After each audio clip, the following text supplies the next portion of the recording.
I don't like to monopolize this affair because I appeared here just a while ago.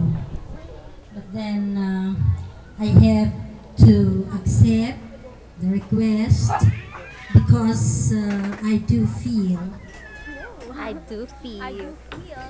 that I am so proud that I have pamangkins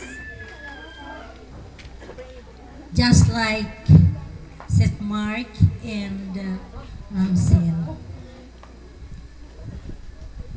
I am overwhelmed with mixed emotions.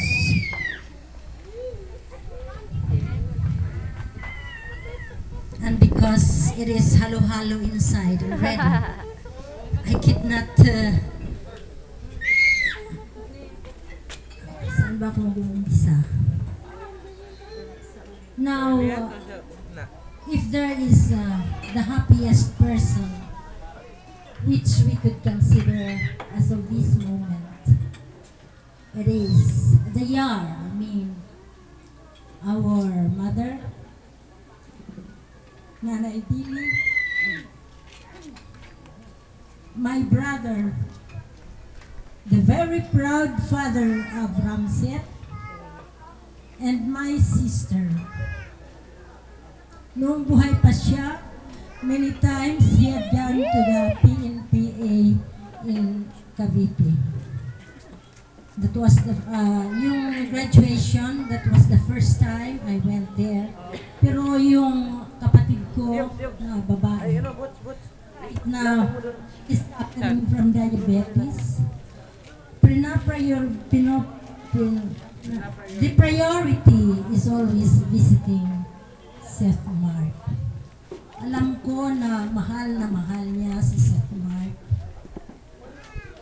At Seth Mark and Boyit and Ramsel, gusto namin ipaalam sa inyo that we are proud of you. We consider you as our precious jewels. We consider you as angels in the family. And so we hope that you will not change. Seth Mark at saka Ramsel,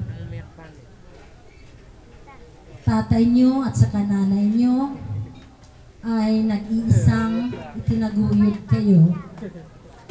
Kaya huwag nyong kalilimutan to always thank them, not only thank them in words, ngunit thank them in actions.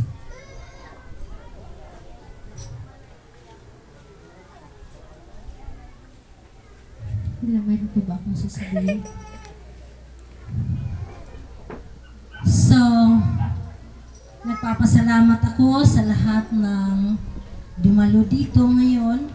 I know na marami pang iba ang darating, lalong-lalo na yung ating mga kamag-anak. Andito rin yung ating mga kamag-anak sa side ng Pilito.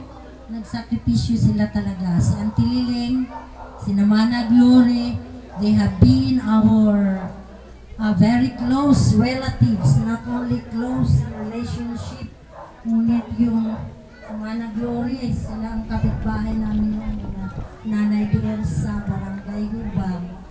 At saka si Auntie Liling is always there for the family.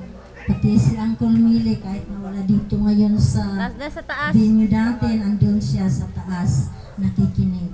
So, Ramsel and Boyet, good luck to you and congratulations.